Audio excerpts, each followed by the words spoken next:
মাটি বলেন আর ধান হোক, আপনারা আদম নবীর বন্ধু,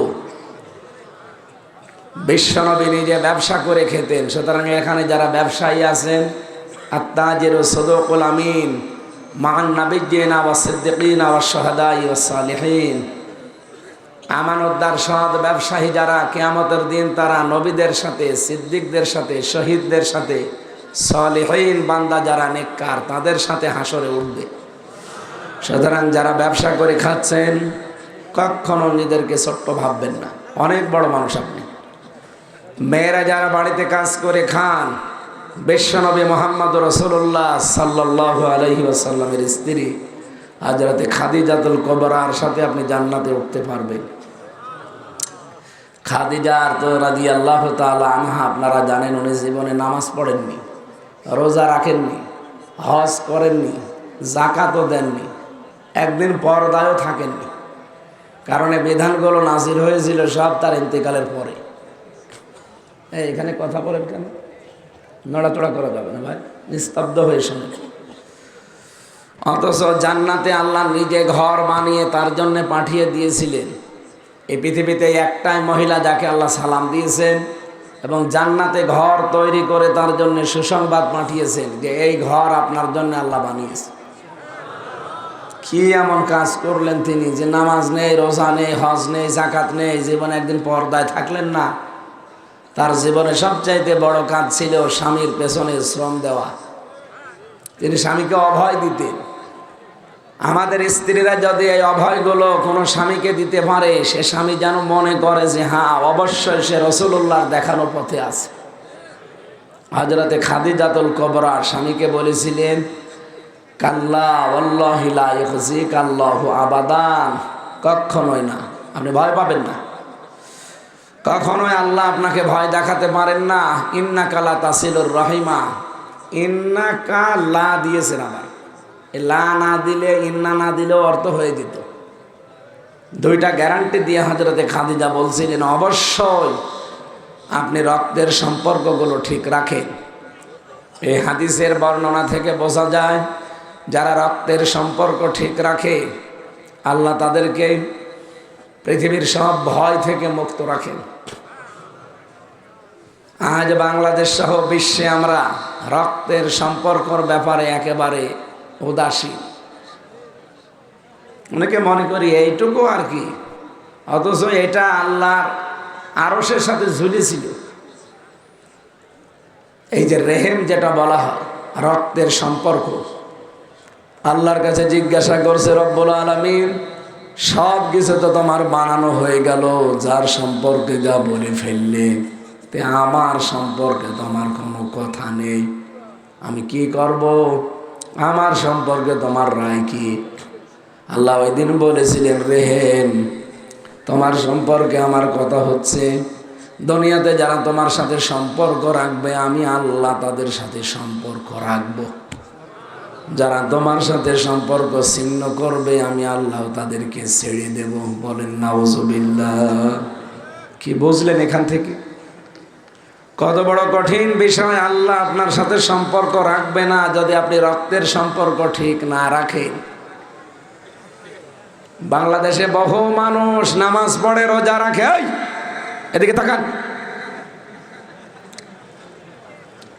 একটা ড্রোন উড়িয়ে যাচ্ছে, এটা দেখতে যদি আপনি কোরআন বাদ দিয়ে ওইদিকে তাকান, আমার মনে হয় পরিমণি এখন আসলে আপনি সব বাদ দিয়ে দৌড়াতেন। ও বলছে ঠিক না, পরিমণি অত না, যা মনে করছেন অত না। আমার পাশের জেলে ছিল, আমি 4 নম্বরে, উনি 3 নম্বরে। বহুদিন আমরা ছিলাম এক জায়গায় মানে এক ঘরে না, পাশাপাশি। আমার মাঝখানে তো দেওয়াল ছিল, ওটা মহিলা জেল, আমাদের পুরুষ জেল। আদালতে নেওয়ার সময় আমি বহুবার এই কথা তো বললে আবার এরা ছড়াবে যে হুজুর মনে হয় পরিমণি দেখে। আমি ওইভাবে দেখিনি, যতটুকুই দেখলাম যে না, অতই না, মানুষ যা মনে করে ও জিনিস অতই না। আর এখন আরো নষ্ট হয়ে গেছে। কি কথা বলেন এখানে? এই যে চেহারাটাই যার কাটিং ঠিক আছে, ভেতরে কিছু আছে। 5টা স্বামী পাল্টিয়েছে, বলেন সুবহানাল্লাহ। নবীজি বলেন ওই মহিলার উপরে লানত যে বারবার স্বামী পাল্টায়, আর এর কয়টা স্বামী পাল্টিয়েছে? 5টা। এই জন্য ওইটার দিকে না তাকিয়ে কোরআন কি বলছে সেটা বোঝার চেষ্টা করেন। এদিকে আরো অ্যাক্টিভ হওয়া লাগবে। এটা ক্লাস চলছে, কত শিক্ষক বসে আছে দেখতে পাচ্ছেন? এটা ফাজিল মাদ্রাসা, তার মানে এখানে বহু আলেম আছে। আমি হিসাব নিকাশ করে মাপ জব করে কথা বলবো ইনশাআল্লাহ। যে কথাটা তুলেছিলাম, চিন্তা ভাবনা করবেন, যাদের রক্তের সম্পর্ক ঠিক নেই, বলেন তো আপনার ভাইয়ের সাথে রক্তের সম্পর্ক না, আপনার বোনের সাথে, আপনার মা বাবার সাথে, এ কথা বলছে না কেন? এই যে রক্তের সম্পর্ক যাদের নাম বললাম, এদের সাথে যদি দুনিয়ার কোনো ঠুনকো বিষয় নিয়ে সম্পর্ক নষ্ট করে ফেলেন, আপনাকে বিভিন্ন রকমের ভয় আল্লাহ ভেতরে তৈরি করে দেবে। কি কথা বলে না কেন? আপনি হাসিনার কথা চিন্তা করেন, কি ভয় পেয়েছে, খাবারও খেতে পারেনি। 5 মিনিট আগে বলেছিলেন একটা জিনিস লিখবো জাতির উদ্দেশ্যে, সেইটাও পারেনি, ভয়ে পালিয়েছে। কেন এত ভয় তার ভেতরে? কারণ তার রক্তের সম্পর্ক কোনোটা ঠিক নেই। আপনি বলেন কার সাথে তার রক্তের সম্পর্ক ঠিক আছে? আমরা তারে কন্যা বলে ডাকতাম, কেউ বুবু বলে ডাকতাম, কেউ মানুষ কন্যা বলতো। এই সম্পর্কগুলো কন্যা যারে তারে বলে মানুষ, সম্পর্ক কন্যার সাথে কিসের? রক্তের। বুবুর সাথে সম্পর্ক কিসের? এত বড় সম্পর্ক আপনার সাথে, আর আপনি কিছু না বলেই চলে গেলেন। যাওয়ার সময় শুধু ব্রিফকেস নিয়েছে 14টা, শুধু মাটি ভরা ছিল। হ্যাঁ, পাইলটকে বলেছে কি ব্রিফকেসগুলো উঠেছে? বলছে জি ম্যাডাম, চলো। কারোর সাথে কিচ্ছু বলে না। এ বগুড়াতে তার এক চাচা ছিল, মমতাজ, কবরে আছে। কবরে আছে না? তারেও যদি বলতো যে চাচা আপনি কবরে থাকেন, আমি গেলাম, তাও বলে না। আমারে যদি মোবাইল নাম্বারটা জোগাড় করে বলতো হামজা চলে গেলাম, 3 বছর তো জেল খাটালাম, মাফ করে দিও, তাও বলে না। পালিয়ে চলে গেল, এত ভয় পেয়েছে। এই যে ভয়, এটা তৈরি করেছে কে? কেন? কারণ তার সম্পর্ক ভালো না, কারোর সাথে তার সম্পর্ক ঠিক নেই। জনগণের সাথে সম্পর্ক ঠিক ছিল? এদেশের 18 কোটি মানুষের আমার মনে হয় 17 কোটি মানুষ তাকে ঘৃণা করে। গতকালকে রিপোর্ট বেরিয়েছে আন্তর্জাতিক, সারা বিশ্বের 257টা রাষ্ট্র, সবচাইতে ঘৃণিত মানুষের তালিকায় হাসিনার নাম। আমি বানিয়ে বললাম? আন্তর্জাতিক রিপোর্ট কালকেরটা। 2 নম্বরে নাম পেয়েছে সিরিয়ার এই পালানো এইরকম পলাতক প্রেসিডেন্ট বাশার আল আসাদের। আর শরীরে মাথার চুল থেকে পায়ের তালু পর্যন্ত এমন কোনো জায়গা নেই ওই জালেমরাই 3 বছরও টর্চার করে না, 1 ইঞ্চি জায়গা ফাঁকা রাখে না, চুলের উপরও চালিয়েছে। মাথার ভেতরে এমন অবস্থা করেছিল, এই যে এখন আয়না ঘরে আপনারা কি চেয়ার দেখতে পান, কারেন্টের শর্ট দেওয়া চেয়ার, কিন্তু ওরা যে চেয়ার দেখিয়েছিল ওই চেয়ারে খালি ঘরে, এই চেয়ারটাই তো শুধু লাফায় ভাবে। আমি নিজে দেখেছি, কিন্তু এই চেয়ারটা আমি পাইনি, আমি পেয়েছিলাম এই ঘোড়া চেয়ার। ওরা ক্লিপের সাথে আটকিয়ে দেয়, হাত পা দিয়ে সুইচ টিপ দেয়, 1 মিনিটে 120 বার ঘোরে। একটু পরে মনে হবে যে আমি 3-4টে দুনিয়া দেখতে পাচ্ছি। এই জন্য ওরা টর্চার যা চালিয়েছে, 11 ঘন্টা ওরা আমার মাজায় দড়ি লাগিয়ে টাঙিয়ে দিয়েছিল। আর পেটানো তো সে আল্লাহর রাস্তায় আসেই। এই জন্য এমন কোনো শরীরে জামা কাপড় খোলাও যায় না, এমন কোনো ইঞ্চি জায়গা ফাঁকা নেই যেখানে ওদের টর্চার নেই, সেটা শারীরিক হোক মানসিক হোক, দুইটাই। আর খাওয়া দাওয়া তো ঠিক মতো ছিলই না, এই জন্য আমি অসুস্থ। স্বাভাবিক হতে আমার কিছুদিন সময় লাগবে। 10-12 দিন এখন যদি একেবারে কথাবার্তা বন্ধ করে পড়ে থাকতে পারতাম, তাহলে অন্তত কিছুটা হতো। তা আপনারা আজকে না আসলে তো গালি দিতেন। আর ওই যে আব্দুল বারী রশিদি ভাইরে বলতো যে সিটা, যে কষ্ট করে হলেও আশা লাগছে। আজকের এই মাহফিলটা অন্তত আমি জানি না ভাই, আমি জানি 2টা, দিনের বেলা 1টা, রাতে নাটোরে। উনি যে মাঝখানে এটা ওনার দোলা ভাইয়ের বাড়ি বলে ঢুকিয়েছে। দোলা ভাইয়ের বাড়ি বলে ঢুকিয়ে আমার ওপর একটা জুলুম হয়ে গেল। এখন তো ঘন্টাখানিক কথা বললেও তো কণ্ঠের উপর একটা চাপ পড়বে। এই জন্য আমি চাপ দিয়ে কথা বলছি না, আস্তে আস্তে কথা বলছি। বোঝা যাচ্ছে? হ্যাঁ, কথাগুলো বোঝে। আমাদের রক্তের সম্পর্ক ঠিক রাখা লাগবে ভাই, তাছাড়া আল্লাহ আপনাকে ঘৃণিত করে দেবে। বিভিন্ন ভয় আপনার ভেতরে আল্লাহ ঢুকিয়ে দেবে। স্ত্রী গ্যারান্টি দিচ্ছে, স্বামী আপনি ভয় পাবেন না, কারণ যারা মানুষের সাথে সম্পর্ক ঠিক রাখে তাদের ভেতর থেকে আল্লাহ সব ভয় তুলে দেয়। জিন পরি ভূত যাই বলেন, কোনো কিছু তাদেরকে ভয় দেখাতে পারে না। আজ আপনি ভয় পান এই কারণে, কারণ আপনার সাথে আপনার রক্তের সম্পর্কগুলো ঠিক নেই। কথা কি বুঝতেছেন? তাহলে নামাজ পড়া, রোজা রাখা, হজ করা, যাকাত দেওয়ার পাশাপাশি রক্তের সম্পর্ক যাদের সাথে আছে এটা অটুট রাখার দরকার আছে না? এটাও কিন্তু নামাজের মতো ফরজ। নবীজি বলেন, কোন স্ত্রী যদি চায় আমার স্বামী আরো বেশি দিন বেঁচে থাক, আমার স্বামীর মান সম্মান ইজ্জত আবরু টাকা পয়সা অর্থ সম্পদ ধন দৌলত আরো বেড়ে যাক, সেই মহিলা যেন তার স্বামীকে বলে, স্বামী তুমি যা করো করো, কিন্তু নিজের আত্মীয়র সম্পর্কগুলো ঠিক রাখো। কিন্তু এরকম মহিলা এখন দেশে নেই। আরো কি করে নিজের বোনের সাথে ভাইয়ের সাথে সম্পর্ক নষ্ট হয়, এইটা স্বামীকে শেখায়। কথা বলছেন এখানে? নিজের আপন মা বাবার সাথে আমার সম্পর্ক রক্তের, সেইটা কি করে ছিন্ন করা যায়, দূর করা যায়, এই জন্যে সবচাইতে বেশি ভূমিকা পালন করে আমার বউ। এরকম বউ দেশে নেই। সম্মানিতা মা বোনেরা, শুধু নামাজ পড়া, শুধু রোজা রাখা, শুধু কালো বোরকা পরা ইবাদত না, রক্তের সম্পর্কগুলো ঠিক রাখা এটা ইবাদত। মাওলানা রশিদি সাহেব যে আয়াত পড়েছিলেন, আল্লাহর ইবাদতের পরে যাদের সাথে সম্পর্ক আপনার, সেটা কিন্তু মা বাবার। সময় পাইনি, এই জন্য ব্যাখ্যা করতে পারেননি। আল্লাহ এত বেশি ব্যাখ্যা দিয়েছেন মার বাবার নামে কোরআনে, আমি 3, 5, 7, 12, 17, 22টা পর্যন্ত ব্যাখ্যা পেয়েছি কোরআনে।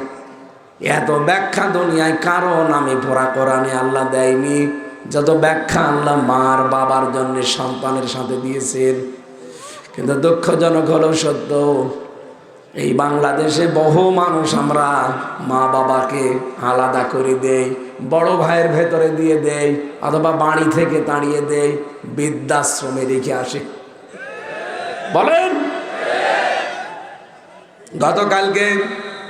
গত পরশুদিন যে দিবসটা গেল 14 ফেব্রুয়ারি, বাংলাদেশের বহু বৃদ্ধাশ্রমে কালকে সাজিয়েছিল রঙিন সাজে। আমি নিজে গিয়েছিলাম নীলফামারী এক জায়গায় বৃদ্ধাশ্রম দেখার জন্যে। যে দেখি এই কোলে 25 জন মা, এই কোলে 25 জন বাবা বসে আছে, প্রত্যেকের চোখের ভেতরে পানি টলটল করছে। আমি 2 জনের সাথে কথা বললাম, একজন বলছে আমার ছেলে ডিসি, আর একজন বলছে আমার ছেলে আমেরিকায় থাকে। বলেই তিনি হাউমাউ করে কেঁদে ফেলেছেন। বললাম, মা কেন আপনি আজ 3 বছর এই বৃদ্ধাশ্রমে পড়ে আছেন? আমার বৌমার কারণে। আমার ছেলে একটা ডিসি, চিন্তা করতে পারেন, একটা পুরা জেলা চালাইছে। এ বগুড়া জেলা যত বড় এরিয়া, এই পুরা জেলার জন্য ডিসি কয়জন? অথচ ডিসির মা পড়ে আছে বৃদ্ধাশ্রমে 3 বছর। আচ্ছা, আমার বৌমা শুধু ঘ্যানর ঘ্যানর করেছে, এই বুড়ি বাড়ি থাকলে তোমার বাড়িতে আমি আর থাকবো না। শেষ পর্যন্ত ছেলে আমার রেখে গেছে, মাসে মাসে খরচ পাঠিয়ে দেয়। কিন্তু আমার তো মনে হয় শেষ বয়সে এসে আমার নাতি নাত করে নিয়ে একটু আনন্দ ফুর্তিতে কাটাবো, অথচ আজকে এই বুড়ো বুড়ির সাথে আমি পড়ে আছি। এখানে নেই কোনো আত্মীয় স্বজন, নেই কোনো রিলেটেড, রক্তের সম্পর্কের কেউ নেই, আমি একা। প্রত্যেকের চোখের দিকে তাকিয়ে আমার মনে হচ্ছিল প্রত্যেকটি মার বাবা তার সন্তানের জন্য বরদোয়া করছে। বলেন তো, তাদেরও আমাদের মতো সন্তান নেই? বলেন না কেন? আর একজন বলছে আমার ছেলে আমেরিকায় থাকে, বিশাল ফ্যাক্টরি দিয়েছে সেখানে শুনেছি। এত বড় কিছুর মালিক হওয়ার পরও আজকে আমার জায়গা বৃদ্ধাশ্রম। কথাগুলো শোনার পরে চিন্তা ভাবনা এসেছে আমার, শুধু ওই ডিসি ও আমেরিকায় থাকে এই সন্তানেরই দোষ না, ওই পুত্রবধূদের দোষ দিচ্ছিল ওনারা, শুধু ওই বেটার বড় দোষ না, দোষ ওনাদেরও আছে। আরে আল্লাহর পরে যাদের স্থান, সেই মা বাবার কথা যেই কিতাবে লেখা আছে সেই কিতাবই তো তাদেরকে পড়ায়নি। কি মাওলানা আব্দুল বারীকে তার মা বাবা পড়িয়েছে, এটা এই জন্য উনি তেলাওয়াত করে আপনাদের শোনাচ্ছিল যে ওয়াকাদা রাব্বুকা আল্লা তা'বুদু ইল্লা ইয়্যা, আমি আল্লাহ রায় দিয়েছি আমার ছাড়া কারো ইবাদত করা যাবে না, ওয়া বিল ওয়ালিদাইনি ইহসানা, আমার পরে আমি আল্লাহ স্থান দিয়ে দিলাম তোমার মা বাবার, তাদের সেবা করা লাগবে। বলেন তো আল্লাহর ইবাদত করা, আল্লাহর আইন মানা কি? আরো জোরে বলেন, সবাই বলেন। মা বাবার আইন মানা না। না, এখানে আলেম বসে আছেন, আপনি আন্দাজে ফরজ বললেন কেন? মাঝখানে ও আল্লাহ খেলা করার জন্য দিয়েছে। কোরআনের প্রতিটা শব্দ গবেষণামূলক চিন্তা ভাবনা করে কথা বলবেন। আলেমরা আছে, আপনি আন্দাজে বলতেছেন না। আল্লাহর আইন মানা এটা ফরজ, এর ভেতরে কোনো প্রশ্ন নেই, কিন্তু মা বাবার আইন মানা ফরজ না, মা বাবার সেবা করা ফরজ। কথা বলছেন? কেন বলছি আমি দুইবার রিপিট করলাম কথাটা, আমি আর একবার করছি রিপিট। বলেন আল্লাহর আইন মানা কি? মা বাবার আইন মানা কি? ফরজ না। মা বাবার সেবা করা ফরজ, সাধ্যমতো তাদের পেছনে খরচ করা ফরজ। কি কথা বললেন না কেন? কি বুঝলেন এখান থেকে বলেন আপনি? আল্লাহর পরে যাদের স্থান, রক্তের সম্পর্ক আমার সাথে সবচাইতে বেশি যাদের, তারা কারা? আরো জোরে বলেন। সেই মা বাবার আইন যদি মানা ফরজ না হয়, পৃথিবীতে কোন মহারথী আছে যে তার আইন মানা ফরজ হয়ে যায়? সুতরাং এই বাংলাদেশে আল্লাহর আইন ছাড়া অন্য কারো আইন চলবে না, এইটাই ফাইনাল। সামনে আল্লাহর আইন ছাড়া কারো আইন চলবে? আমরা চলতেও দেব না। হ্যাঁ, কথা বলেন না কেন? কত দূর গেল আপনি টের পেয়েছেন? আমার এই কথা কত দূর গেছে আপনি টের পেয়েছেন? অন্তত সারা দুনিয়া না গেলেও বাংলাদেশে আমরা এটা রাখতে চাই সামনে। আমরা যারা আল্লাহর বান্দা দাবি করছি, আল্লাহর রায় মেনে নেওয়া লাগবে। মা বাবার আইন মানা ফরজ না, যেখানে তাদের সেবা করা ফরজ, তাদের খেদমত করা ফরজ। অথচ আজ পৃথিবীতে বহু নেতা তারা আইন বানিয়ে আমাদেরকে মানতে বাধ্য করছে। এটা একটা শিরিক। এটা কি? এটা যে শিরিক তার প্রমাণ সূরা আরাফের 54 নম্বর আয়াতের মাঝে পাবেন, সূরা ইউসুফের 40 নম্বর আয়াতের মাঝে পাবেন। আলা লাহুল খালকু ওয়াল আমরু ইনিল হুকমু ইল্লা লিল্লাহ। এই দুইটা আয়াতের সামারাইজ কথায় সৃষ্টি যার আইন চলবে, তার সৃষ্টি যার আইন চলবে, আরো জোরে আইন চলবে। সুতরাং এই দেশটা যেহেতু আমার আল্লাহর সৃষ্টি করা, এখানে আইনও চলা লাগবে আল্লাহর। আল্লাহ বাদে কারো আইন আমরা চলতে দেব। যারা আল্লাহর আইনের বিপক্ষে অবস্থান নিয়েছেন, আল্লাহর আইন নিজেও মানেন না, অন্য কেউ মানবে, মানতেও দেন না, আপনি কিন্তু আর মানুষ নেই, আপনি একটা শয়তান। এমনকি আল্লাহর আইনকে যারা মানতে চায়, যারা মানাতে চায়, তাদেরকে কত রকমের অপবাদ এখন বাংলাদেশে দেওয়া হচ্ছে। আরে ভাই, 15.5 বছরে দিয়েছে, সেটা তো দিয়েছেই, এখন আবার নতুন করে দিতে চান কোন কারণে? নতুন করে আপনি কোথায় পাচ্ছেন এই সাহস? কুড়িগ্রামে গতকালকেও একজন এই কথা জানিয়েছে যে কোরআন শরীফ জামাত ইসলামের ভাওতাবাজি। সে যেই হোক, এই লোকটা যদি এই কথা বলে এখনো তওবা না করে, কিন্তু কাফের হয়ে গেছে। এই কথা বলেন না কেন? যে দলের লোক আপনি হন, আমার কোনো কিছু দেখার দরকার নেই, আপনি কাফের। কারণ কোরআন জামাত ইসলামের না, কোরআন চরমনার না, কোরআন আট রশির না, কোরআন কার? আরো জোরে বলেন। আপনি কি শব্দ বল